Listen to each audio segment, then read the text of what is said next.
Okay, so this is another installment of the updates on GUI2. It's work continuing on improving the topology view. So it's following on from a slide and video set I made in January, and what I've done to improve topology is implemented support for preferences, fixed position and background maps, dynamic updates on the GUI, and supporting external glyphs, and also I've added a grid view. So here in this example we see a background map of the US, and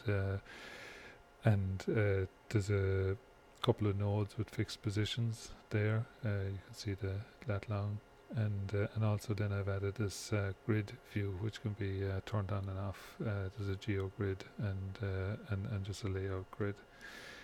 So I have ONOS started here, and I have a few devices created. I have the GUI2 turned on.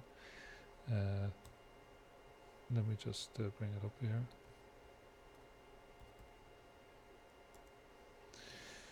So these nodes are a lot of them are laid out. Well, some of them are laid out with absolute positions, and others then are free to move around according to the force graph. So this one here is a fixed position as well. So on the background maps, so the dialog is quite similar to what we had before. So just pick the United States and click the button to switch it on, and it zooms to the bounds of that map, and you can see the nodes here are located over Chicago. So pan and zoom work as I explained previously. There's no need to press Alt, so you can just click and pan the thing and zoom it in and out. So what I did is I added a grid as well. So this is a grid. It toggles between an XY layout grid and a geo grid, and really to see it fully, you've got to zoom out the whole. This is an equi-rectangular projection method that's used here, and USA is laid out as if it was on a cylinder. So this is the geo grid, and also I have a 1000 by 1000 layout grid, which you can see here. If I press reset zoom, it's zooming back to the 1000 by 1000 grid. It fills the width of the screen, and the rest of it is left below the screen. So this is 1000 by 1000 was the layout grid used for the existing GUI. So the other thing I wanted to show was if I added a node here, and let me go back to the background map.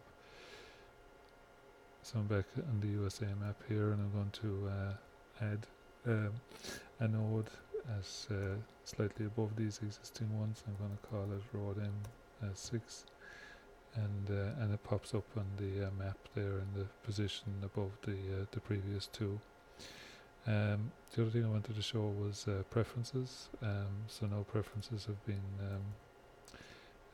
modified so that things like the map you chose, the grid layout you chose, and various aspects of your zoom and pan are preserved with the preferences setting.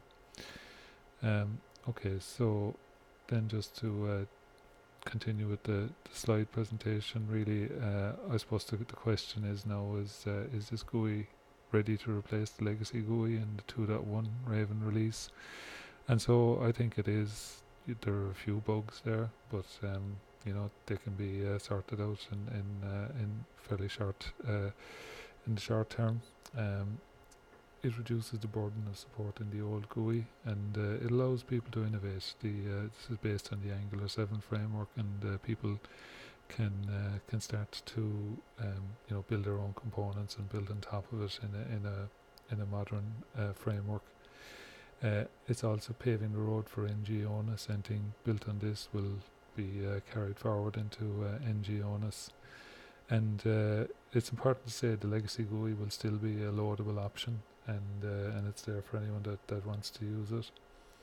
There is a to-do list, things related to topology too, like regions and sub-regions and breadcrumbs and all that kind of stuff. They will be implemented in the coming months. But I think for the moment the majority of us there. Okay, thanks for watching.